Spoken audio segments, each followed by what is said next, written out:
ರಾಜ್ಯಪಾಲರಿಗೆ ಥ್ರೆಟ್ ಇದೆ ಅಂತ ಹೇಳಿ ಗೊತ್ತಿಲ್ಲ, ಯಾವುದು ನಮಗೇನು ಬಂದಿಲ್ಲ, ಕೊಟ್ಟಿದ್ದಾರೆ, ನಮಗೇನು ಗೊತ್ತಿಲ್ಲ.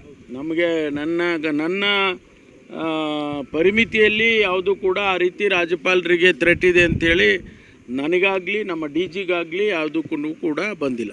ಮತ್ತು ಬುಲೆಟ್ ಪ್ರೂಫ್ ಕಾರ್ ಯಾರು ಕೊಟ್ಟಿದ್ದಾರೆ ಗೊತ್ತಿಲ್ಲಪ್ಪ, ನನಗೆ ಗೊತ್ತಿಲ್ಲ. ಅದು ಅವರ ಇತಿಮಿತಿಯಲ್ಲಿ ಅವ್ರಿಗೇನಾದರೂ ಕೂಡ ಅವರು ಒದಗಿಸಿರ್ಬೋದು, ಗೊತ್ತಿಲ್ಲ.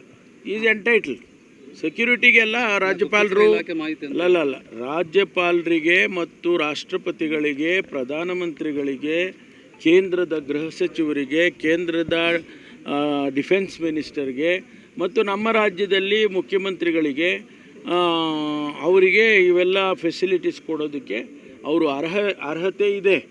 ಆ ಆಧಾರದ ಮೇಲೆ ಕೊಟ್ಟಿರ್ಬೋದು. ನಮಗೆ ಥ್ರೆಟ್ ಪರ್ಸೆಪ್ಷನ್ ಬರೀ ರಾಜ್ಯದಿಂದ ಆಗುತ್ತೆ ಅಂತ ಭಾವಿಸ್ಬೇಡಿ, ಬೇರೆ ಬೇರೆ ಎಲ್ಲಿಂದ ಕೂಡ ಆಗ್ಬೋದಲ್ಲ.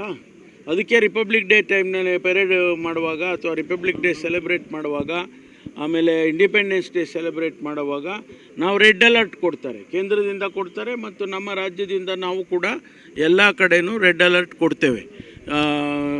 ಬೇರೆ ಬೇರೆ ಏನು ಸೆಲೆಬ್ರೇಷನ್ ಮಾಡ್ತೇವೆ ಆ ಜಾಗದಲ್ಲಿ ಕೂಡ ಸೆಕ್ಯೂರಿಟಿ ಹೆಚ್ಚು ಮಾಡಿರ್ತೇವೆ. ಜಿಲ್ಲಾಗಳ ಹೆಡ್ ಕ್ವಾರ್ಟರ್ಸ್ನಲ್ಲಿ ಕೂಡ ನಾವು ಮಾಡಿರ್ತೇವೆ. ಅದು ಸೆಕ್ಯೂರಿಟಿ ಡೈರೆಕ್ಷನ್ಸ್ ಏನು ಅಲ್ಲಿಂದ ಬರುತ್ತೆ, ಇನ್ಪುಟ್ಸ್ ಏನು ನಮ್ಮ ಕೇಂದ್ರ ಸರ್ಕಾರದಿಂದ ನಮಗೆ ಕಳಿಸ್ತಾರೆ, ಆ ಆಧಾರದ ಮೇಲೆ ಮಾಡ್ತೀವಿ.